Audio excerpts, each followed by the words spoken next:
starting to see a good amount of movement.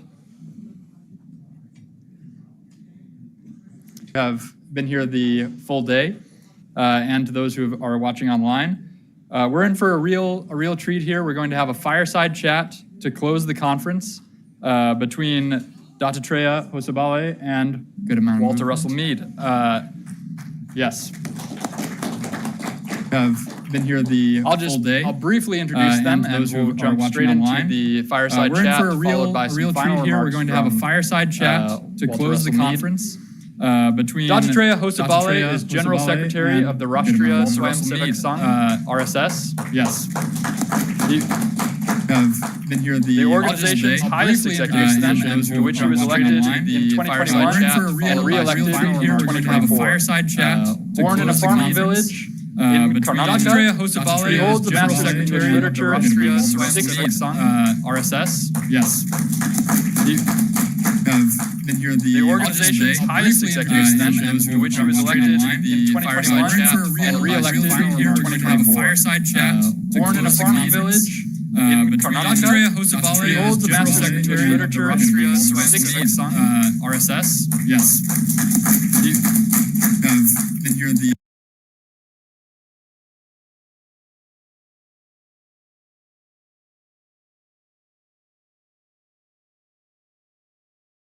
at the Wall Street Journal and the Alexander Hamilton Professor of Strategy and Statecraft with the Hamilton School for Classical and Civic Education at the University of Florida. All of those hats point to his main function, which is as a voice of sanity and clarity for many in a world that is today about as messy as it comes. So we are really looking forward to this conversation. I'm first going to hand it over to Dattatreya Hosabale for his opening short remarks, and then we'll proceed to the back and forth. Thank you very much. Thank you. Really, I'm delighted to be a part of this conference since morning. You must have been tired listening to so many people because it's quite an academic exercise. I don't know whether you are tired or not. Myself, fatigue will naturally be there, and the whole day you listen to so many things. But because it was interesting and educative, I was attending almost every session fully except for a few minutes. I'm really thankful to Hudson Institute for inviting me to this conference and giving me an opportunity to express about the organization that I represent. So just now introduced to you. Most of you know about the RSS. And I'm here to meet some people and interact with them. I also had an opportunity to participate in another conference in Stanford recently about science, technology, global health and sustainability, and I had the opportunity to where Bill Drexel was a moderator. So the RSS is now has completed 100 years of its service to nation and society. The RSS has reached out to a vast section of people within the country. We thought it is also necessary to interact with the thinking and influencing sections and individuals of other countries, particularly the Western countries, where America naturally leads. So I had the opportunity of interacting with some of the RSS really means and what it's doing. So I'm really happy that here in midst of you, I will be expressing certain things in the form of answers to Mead's questions. Great. Well, thank you. Mr. General Secretary. It really is great to welcome you to Hudson Institute and to do it in the company of so many good friends. I was fortunate enough to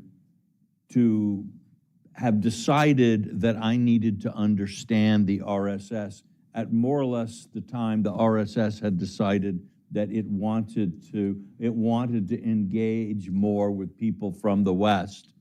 And thanks really to Ram Madhav, who originally introduced me, and to Tim Shah, who I don't see is here today, but who introduced me to Ram. I've been able to meet some of the people at many different levels in the organization and begin to acquaint myself a bit with how it works. I'm still learning. It's a very big organization, but the reality that it is in modern history, I can only think of two other organizations globally that have had the kind of impact that the RSS has had. They're very different organizations, but the Communist Party of China and the Muslim Brotherhood are organizations that have transformed societies. And of those, the RSS is perhaps, seems to have the longest trajectory ahead of it, and maybe also be ultimately the most significant, as its field of operation is the world's most populous country. Yet it is almost unknown territory, even for many in the United States who think of themselves as knowing something about India. So to have the General Secretary with us today, willing to answer some of my questions, and maybe if you're lucky, some of yours, is a real privilege. So let me start. The RSS is one of the largest organizations in the world today. It may actually be the largest organization, and yet it remains extremely poorly understood in the West. How would you describe what the RSS actually does on the ground day to day? What is this thing? RSS is the People's Voluntary Movement, and inspired by cultural ethos and civilization values of the ancient society in India, which is generally known as Hindu philosophy and Hindu culture. RSS is engaged for the last 100 years to create volunteers, whom we call Swayamsevaks in Sanskrit, but it can be loosely translated as volunteer, and organizing society, which is apparently having vast diversities, but in fact it's having underlying oneness. So to create these volunteers with character, self-confidence, and a sense of service to community, and also for organizing the society. For this purpose, RSS organizes daily assemblies, around 83,000 latest count, and weekly assemblies for 1 hour, another 30,000 places. So through this 1 hour gathering, the inculcating of values of life, as I said, self-confidence, service-mindedness, and feeling of oneness is achieved. Pay back to the society to create human social capital for the purpose of society's betterment and nation's oneness. So that is the work of RSS. People of every walk of life and all age group have become the volunteers of this organization.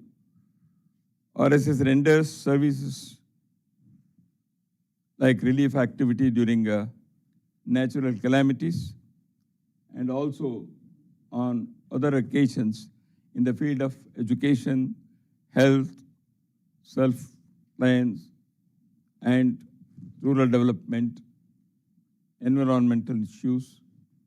So the RSS volunteers have created civic institutions numbering nearly 40. Most of them have become nationwide organizations engaged in nation-building activities. I remember on one of my visits to India, I went to the home of Dr. Hedgewar, the founder of the RSS, and apparently there were something like 5 people at the opening, at the first meeting. So this organization has grown from a very tiny beginning to, you say, 83,000 meetings, daily meetings throughout the country. How do they get people to come to these meetings? So a commitment is created because the personal, individual, one-on-one contacts. The daily shaka creates the sense of camaraderie, and because of that, the social commitment is awakened in them, and a sense of duty and paying back to the society selflessly. This is there in the people, and we only arouse it, awaken it, and because of this environment of in a very friendly and cordial atmosphere, the individual volunteers, they attend these shakas. But there is an organization structure to keep the activity going on, and various responsibilities are also assigned to volunteers on the basis of their experience and competence and capacities. So this, the organization structure takes care of continuation of the activity year-long, and also planning for the various occasional activities that are helpful for society, and also helping strengthening the organization. So there is an organization structure, but a sense of commitment and in a cordial atmosphere helps in a big way to keep the work going on. And yet somehow the RSS is very controversial. What do you think Americans most get wrong about the RSS or misunderstand?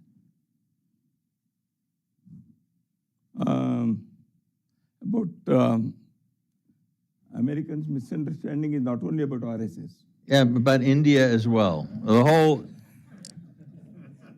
Americans are very good at misunderstanding. I think we can all agree on that. But we believe that you will be correcting those misunderstandings. Oh, yes. In the 83,000 daily meetings of people who study Walter Mead thought. America's misunderstanding about India is that it is overpopulated, full of slums, and poverty, and it is the land of snakes, slums, and swamis. Means gurus. Oh, Three but S's. India is also a tech hub, technology. Indian scientists have reached the moon, and India is a 4th economy in the world.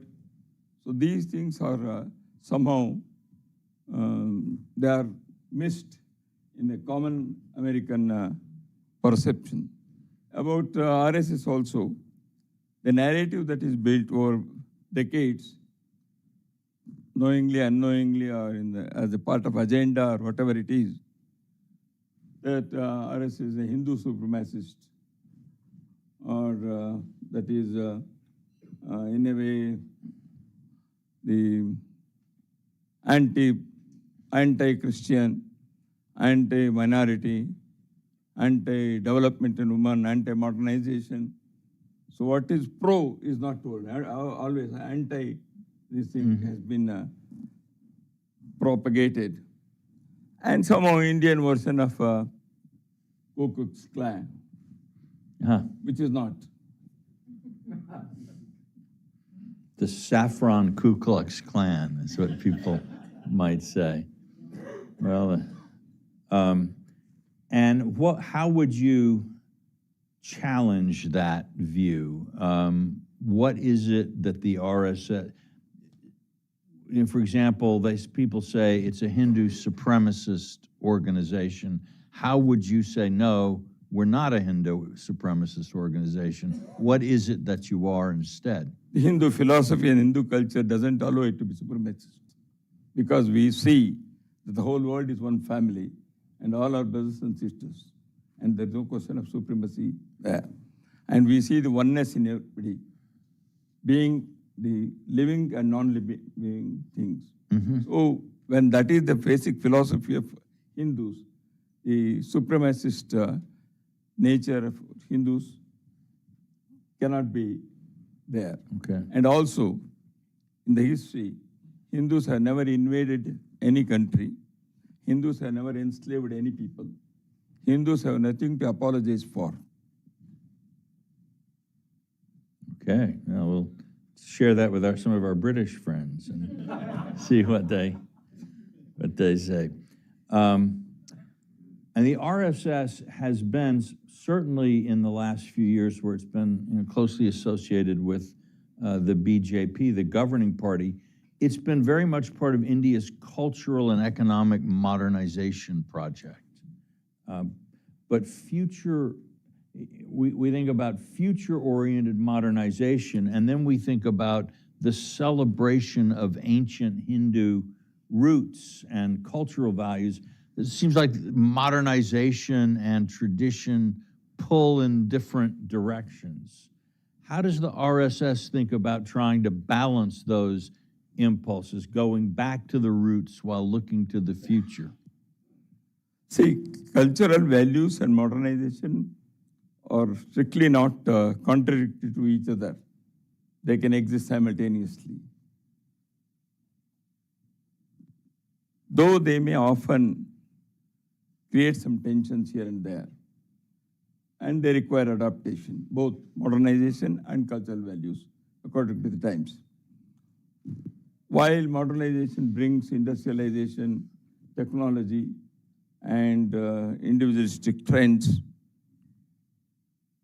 it can work alongside culture and cultural values as well. See, the thing is, the simultaneous existence of culture and modernity has been experienced in recent decades in many societies, Oriental societies particularly, whether it is a Hindu society, Indian society, Japan, or China, all have modernized, but at the same time, their cultural and civilization and values, they are kept intact, and they take inspiration from that. So that's why I don't think the cultural values and modernization, they pull in opposite direction. Only thing is that some adaptation may be required time to time. That is what the Hindu philosophy says as Sanatana. The Sanatana means the eternity. That is, Sanatana is, it is ever growing, but at the same time, the ancient one. It is ancient, but ever growing. The example that is given in our philosophical tenets is like a banyan tree. A banyan tree has deep and strong roots. It is cultural and civilizational ethos. And the banyan tree has also so many branches, and every season, new sprout and new leaves and new flowers bloom and blossom. So that is as new as it is old. So culture and modernization can live together. That is a part of nature. In sort of Anglo-American literary and philosophical tradition. Edmund Burke is, I suppose, the thinker who's associated with this idea of modernization rooted in tradition, or ultimately for him, that he did not really see the contradiction. And he argued, in fact, that if you lost touch with the roots, ultimately this would reduce your ability to modernize successfully. Does that kind of coincide with? Exactly. T.S. Eliot has also written about tradition and modernity. Ah, yes. Well, I was only an undergrad English major. You went to grad school, so you can outdo me there, clearly. Yeah, I hope, personally, I hope that we can spark more conversation between Americans and Indians on thinkers and writers like Eliot and Burke and others coming out of the Indian tradition, because I think there are unexplored connections that could really lead to a deeper understanding that might even have an impact at policy. But this is one of the things that has. That would be one of the wonderful projects that institutes like Hudson Institute can take up. Well, absolutely, and I know we have friends at the India Foundation, and we may continue to speak with them about some of these ideas. But now let's go to something more depressing: great power politics. America is looking to India increasingly as an indispensable strategic partner and a counterweight in Asia to the rise of China. But to play a role like that, which I think India also wants to prevent any other country from being dominant in Asia, this requires a very sustained period of economic and social development, of really almost a radical modernization of and institutions to be. What do you think? How does India do this? What does India need to do to realize its full potential? I think in the previous sessions, this has been wonderfully discussed by other panelists. So, however, the India wants to have good relations with all the countries, neighboring countries or distant countries, particularly countries like US and other such major powers in the world. So if America is also looking for strategic partnership with India. So India is, because of its size, because of its demographic dividend, because of technological advancement, because of its fourth economy in the world, and the size of India's population, naturally, a better relation, as it has been discussed, and partnership is called for. And how it can be done? It can be done because of mutual trust and level playing field and mutual respect and recognizing the needs of each other. Mm-hmm. So I think in the modern geopolitical situation, these issues are very important. If that mutuality is missing, then I think the trust deficit will be there. Yeah, I would agree, and I think building people-to-people relations is critical for this. You said it. This people-to-people relation should be strengthened so that more people understand the other societies. So many a time, prejudices work, or sometime some expressions are, that may cause damage, but definitely people should see the people of other societies or civilizations, other countries, they themselves. Then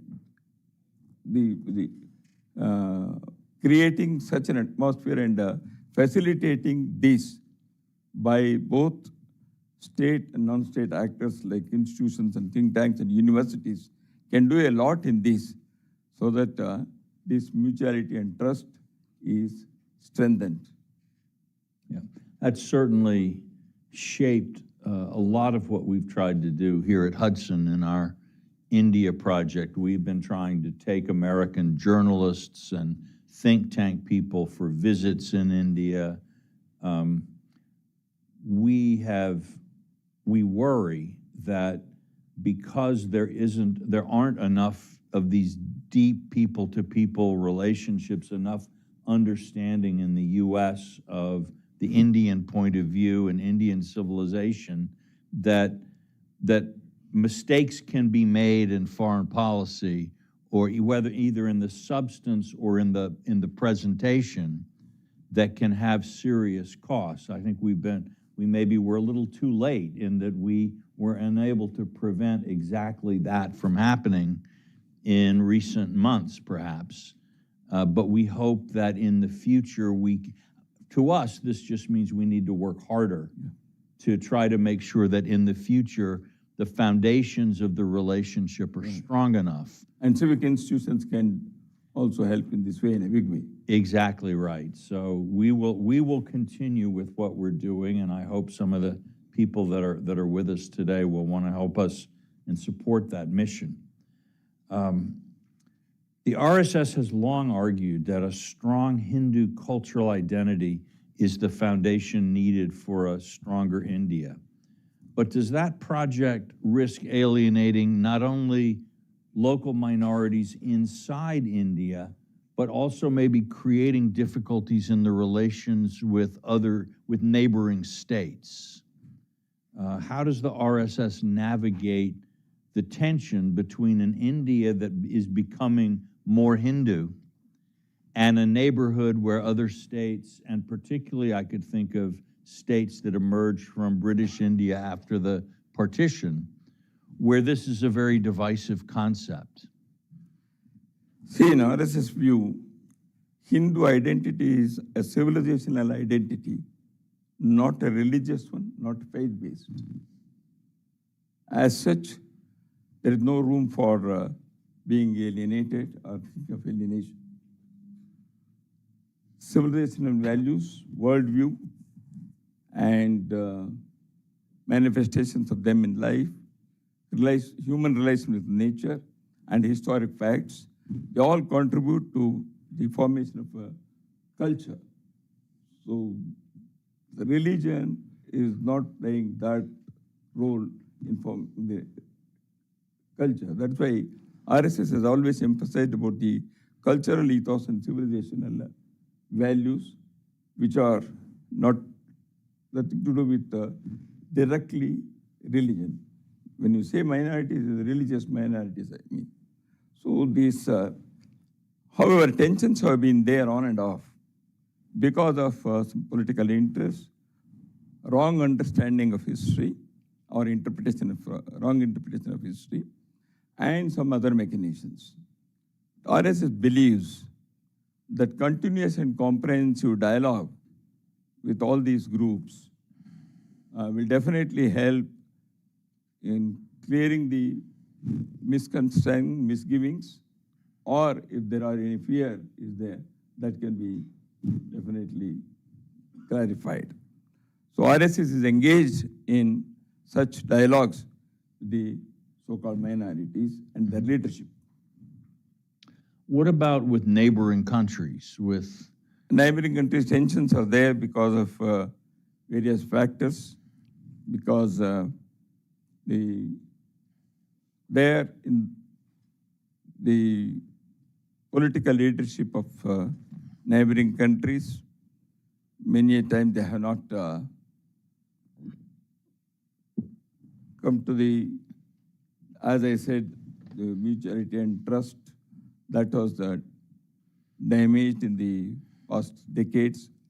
And the people-to-people relation with neighboring countries is still, even today, it is one of the best. And that's why many people who visit neighboring countries are happy. And the problem is only with one neighboring country, and which is born out of the Indian womb. And it has become a neighboring country, but many people are behind that country to create problems. Yeah. When you talk about this sense of civilizational identity, I find myself thinking maybe for Americans, the closest comparison, which is strange in a way, would be to Jews, where Judaism, people are Jews, some people are Jews out of a clear religious commitment, but many Jews are Jewish in a cultural way and maybe don't embrace the religion formally, but are their life experiences, worldview, food that they eat or whatever has that cultural connection. Is that how you think of Hinduism in India? Something like that, of course. But however, the comparison may not be 100% always true. But it is something akin to that. And what I is in the long history of India has developed a worldview on the basis of the philosophy that has been visualized and explained in our Upanishads and Vedic texts. So because of that, the various sects and other sages who have explained those things in the context of society and nature, they all have emphasized on this particular worldview. And I think that has manifested in our day-to-day life. India's soul is spirituality. And the culture is the expression of the soul of a nation. And India's culture expresses that spirituality. If the Jews are also thinking the same way, I think you are right. Well, I remember I used to live in Jackson Heights, Queens, in New York. And of course, that is a neighborhood with a lot of people from South Asia. And you would walk down the streets and see restaurants and, holiday, Diwali lights and so on. But you'd find there some people were from India, some Pakistan, some Bangladesh. And yet somehow in Jackson Heights, they all seemed to be, they felt a sense of unity and they were all drawn to the same place. Is this something of the way you think of the civilizational unity of people? It can be. Many such experiments have taken place. For example, in Puducherry in India, Aurobindo Society, they have also thought of words oneness through creating Auroville. So this oneness has been tried in many ways. But the thing is, I think bringing together is one thing. But feeling that oneness is possible, as you said, by better understanding of other people in society. And in a way, what you said also can be helpful in making people understand that oneness. Now, to get away from oneness for a moment here, Pakistan has recently reasserted itself as a significant player in Gulf and broader Islamic world diplomacy. From an RSS standpoint, how do you assess this development, and how do you assess what it means for India and Indian policy? RSS doesn't get into this politics of these things. However, what the government of India says and thinks and feels, that is in the interest of India, and we are in alignment with that. Okay, so on this particular issue, you and the government are, No, on many issues. many issues, yes. Because the people who are in the government are from the RSS background. Yes, and this, when we mentioned earlier that that something like 40 organizations, national organizations, have come out of the BJP, of the RSS, or been started by its volunteers. One of them, I guess, is the BJP. So the relationship between the RSS and the ruling party in India is quite close, and one could even say profound, which is one of the reasons certainly that we at Hudson Institute think that Americans need to spend a lot more time understanding the worldview of the RSS and the aspirations of the RSS, because they're not unconnected to the ideas that are moving the current government. Of course, the formation of BJP in 1980 was because of the founders of the BJP. They wanted to retain the relationship RSS. So that was the prime reason for formation of the political party coming away from Janata Party at that time. That's why that umbilical cord relationship cannot be wished away. That's right. And I guess the Prime Minister has been an active volunteer in the RSS for much of his life. That is true. He is also proud of it, and we are also proud of him. Very much so.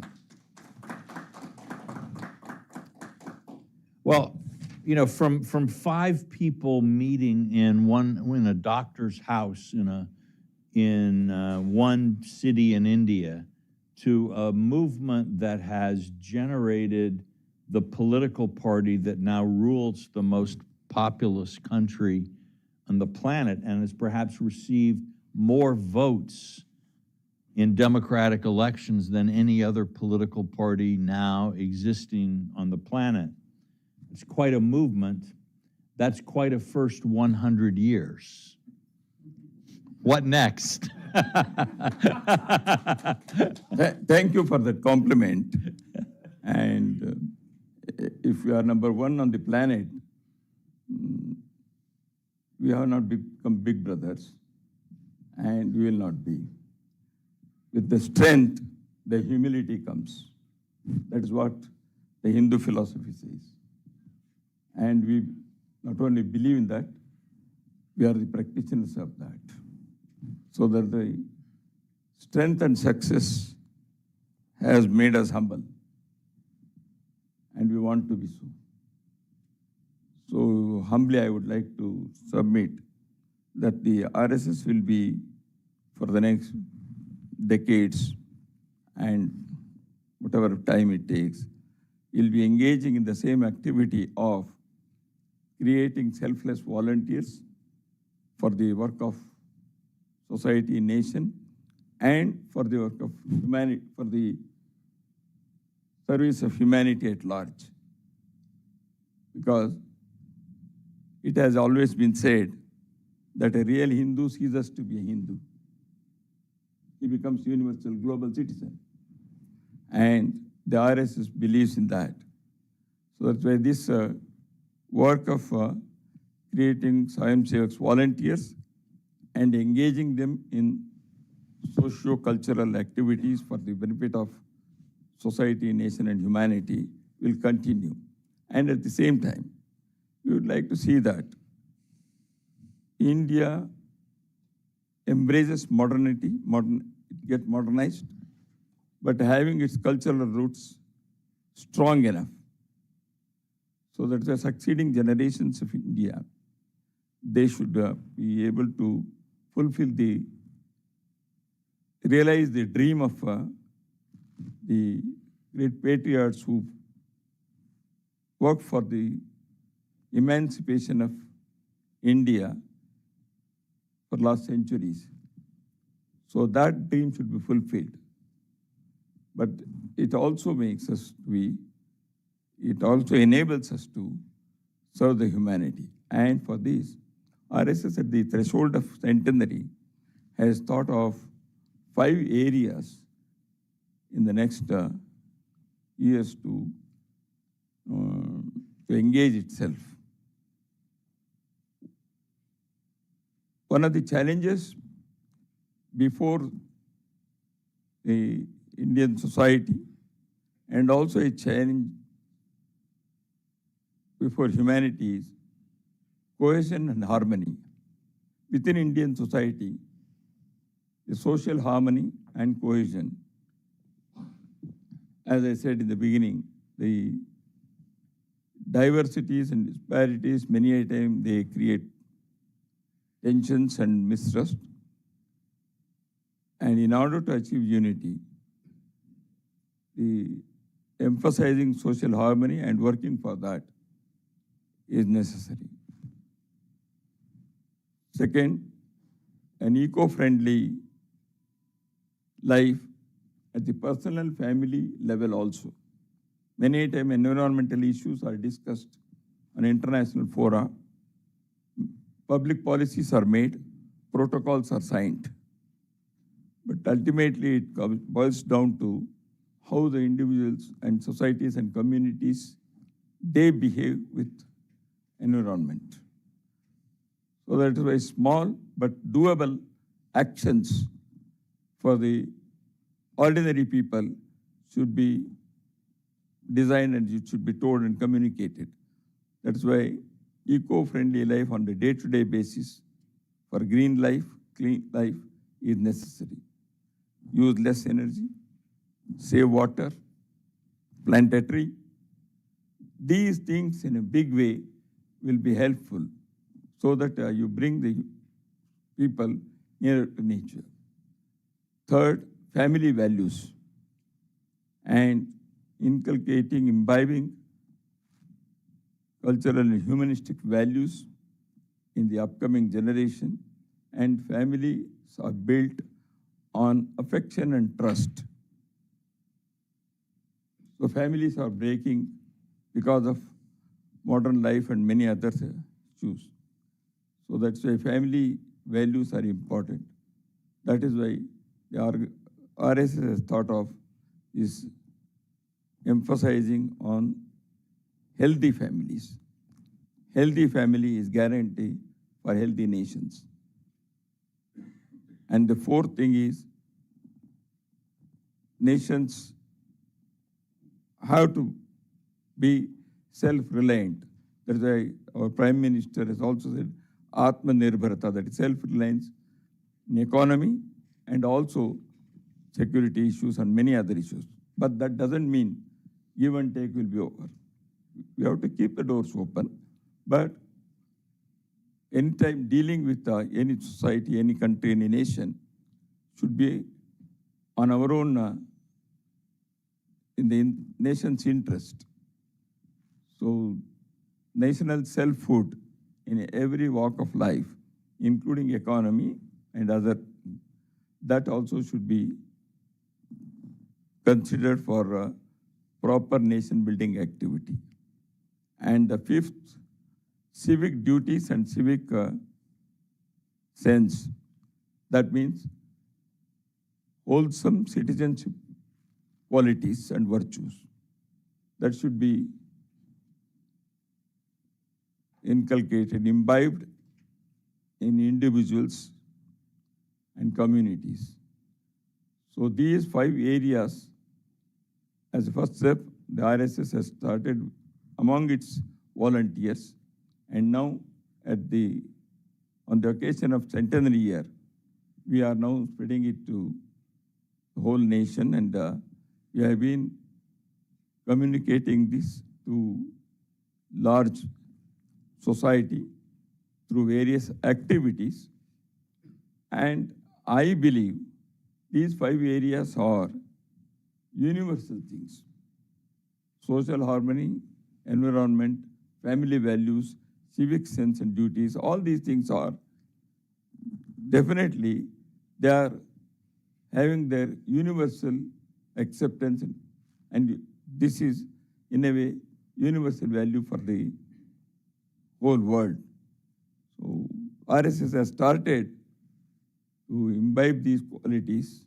So that is how we want to make a strong prosperous nation that would be bringing the dreams of our forefathers for the great nation, and also to feel and make world as one family. So for that, it cannot be an emotional exhortation, but for that, a nation has to be strong and self-confident enough. Then only we can serve the cause of humanity wherever there is misery and hardship. Okay. Well, that sounds like enough work to keep you busy for a while. That's a very, very ambitious and very thoughtful program. We want your active participation and cooperation also for this. There's nothing in any of those 5 points that I disagree with. So I think we can, I'm looking forward to continuing to get to know you, the organization, and India better, and working to build bridges. Thank you for this. And we actually do have some time for some questions from the audience. So please remember that a question is a short statement that would be punctuated with a question mark. So let's try to keep it short so that many can have a chance. Yes, the lady back here. And the mic is coming to you. Please introduce just tell us who you are and ask your question. My name is Sahana Singh. I'm an author. I'm based in Ithaca, New York.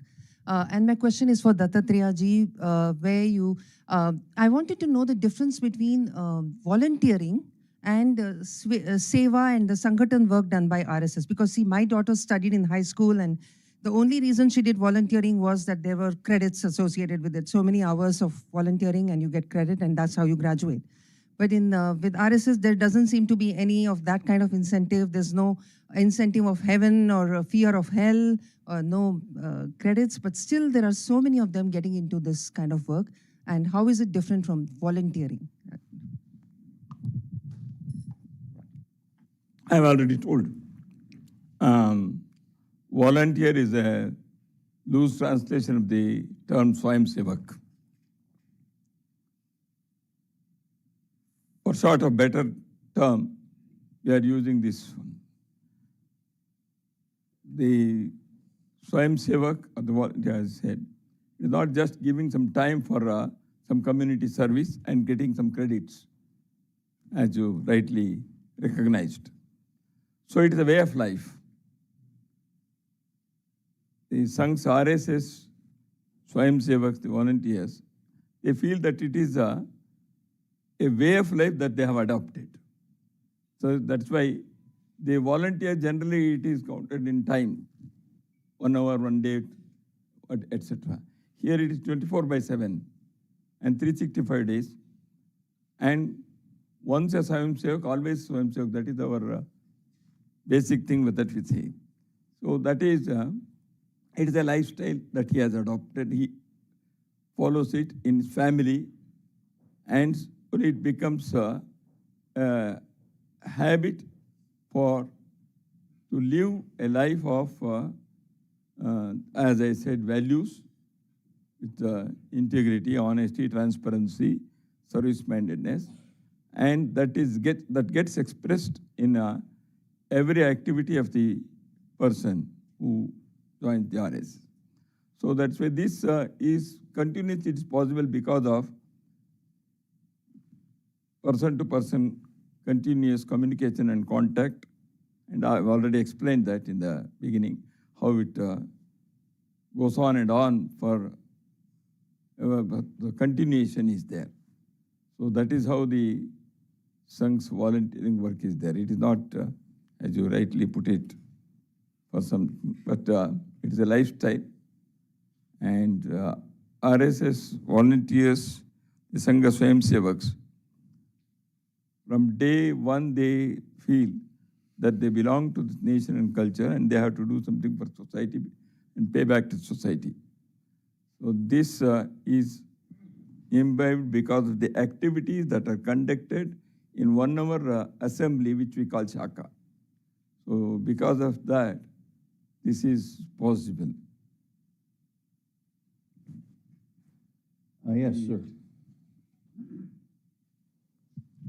Hello, my name is Sudhanshu Kaushik. I'm a doctoral researcher at Johns Hopkins looking into political communications for young people. My question revolves around India. As you know, there are 67 crore or 670 million people below the age of 25. I've had the opportunity to study ABVP and how it engages young people. My question is more so, how do we move beyond, as someone who, what focuses on the day-to-day, how do we incorporate, or how does the Sangh incorporate more young people into its decision-making body? I know you were talking about the conflict, or not the conflict, but the way that modernity works with our culture and tradition. So as a Sangathan, you value the time, the service that you put in, but modernity also requires more young people having a seat at the table. Really curious to hear your thoughts. Yes, it is the activity that keeps engaged, as I already said. You wanted how many people? How young people are attracted? Right, leadership and young people. In RSS, all are young at heart.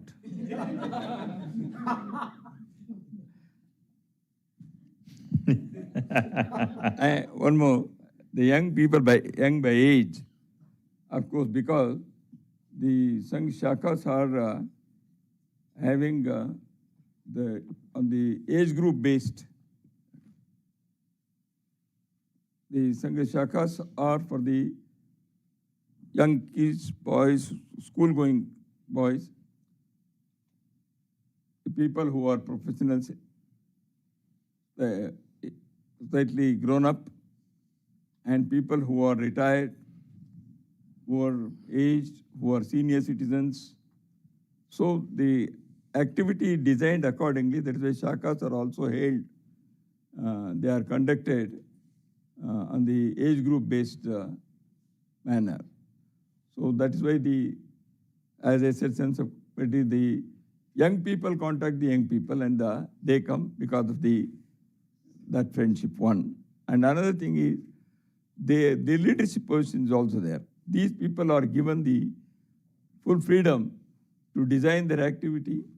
They conduct the whole the activity, the Shaka activity, and also the young people in the RSS, they are given the organizational positions because of one is RSS conducts training camps. Those who are having those training, because of that, organizational management is learnt. And another is experience because of their nature, behavior, and experience. They naturally, they take the leadership positions. And RSS believes in and practices teamwork and team leadership. That is continuously, it happens. Every small shaka is conducted because of a teamwork that is there. And these things help in achieving young people taking leadership positions and keep the activity going on. Yes.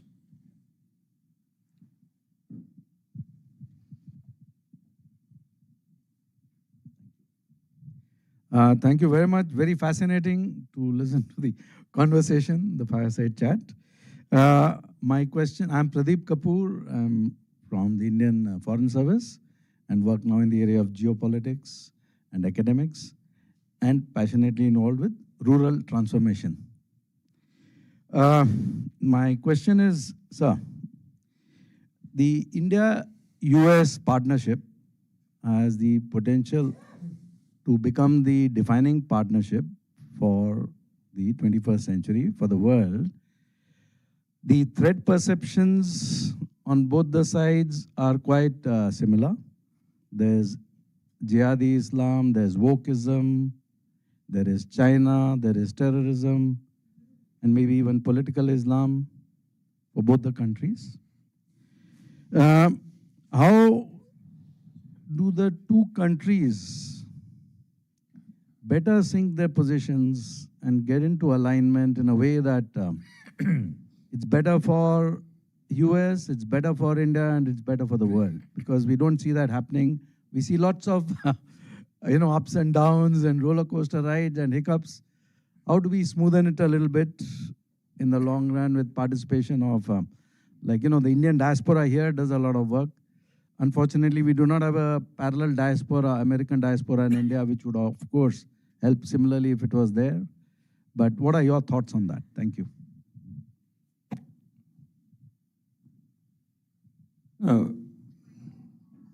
About this thing, I think much has been discussed during the day, and nothing more to be added. The thing is, the India diaspora in America, that's their role, if you want. See, their first allegiance is to, actually, as citizens, those who are citizens here, they have a duty to be good citizens of this country, this land. And as citizens, whatever is expected, they have to do that. And there is a cultural connect, and that should be retained. It will be retained naturally.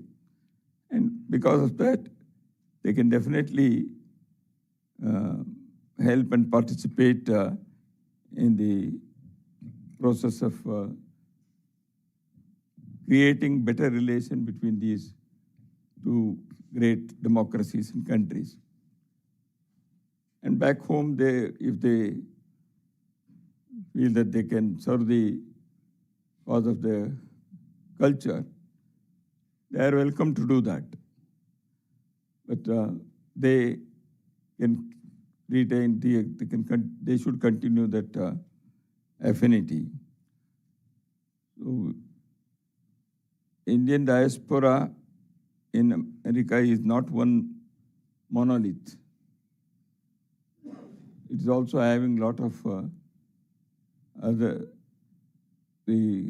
I'm not telling they are warring groups, because their situations are different.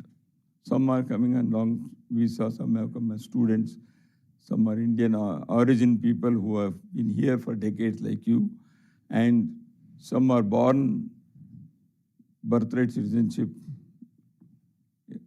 they have acquired. So Indian diaspora also carries many of the identities that they have back home in India, language, religion, etc. So that's why it is having many identities simultaneously. One individual is also having multiple identities in different times. So that's why I think this unique diversity can achieve unity because of the unique RSS way of thinking. So that is all those people, they should primarily be motivated. The world is one family, Vasudhaiva Kutumbakam, and their duty towards host country and their cultural responsibility. Okay. Well, I'm afraid we are coming to the end of our time together, and if I don't finish up, we'll never get out of here. Just to close down the conference, first of all, I would like to thank Dattatreya for sharing his time with us like this. For the many distinguished guests, Ambassador Quattro, and many other guests that are here today. I look around, I see a lot of faces of people I've come to know and trust in my work in India.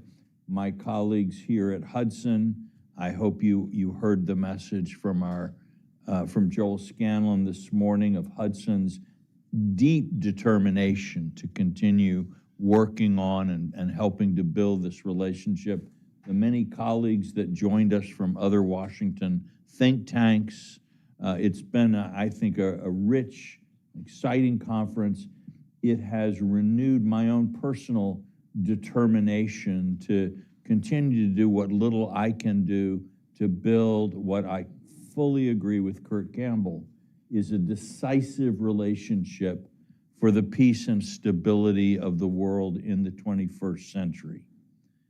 In some ways, when I think about what peace could look like at a time when I think most of us would say we don't see enough peace in the world,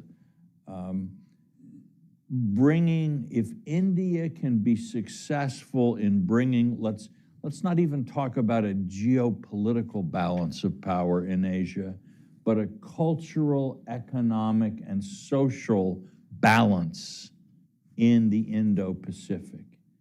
If India can emerge as the kind of great civilizational power, font of ideas and enterprise, of generator of wealth, yet also built around a civilization of understanding, and take its full place among the other great nations and civilizations of the world, and I would never exclude China from a place at that table, Iran, many other fine nations, civilizations. India resuming its full place in the world is key to the development of a human world where we can all be fully members of our own cultures and civilizations, but learn from, mix with, work with people all over the world. So thank you for the work that you're doing.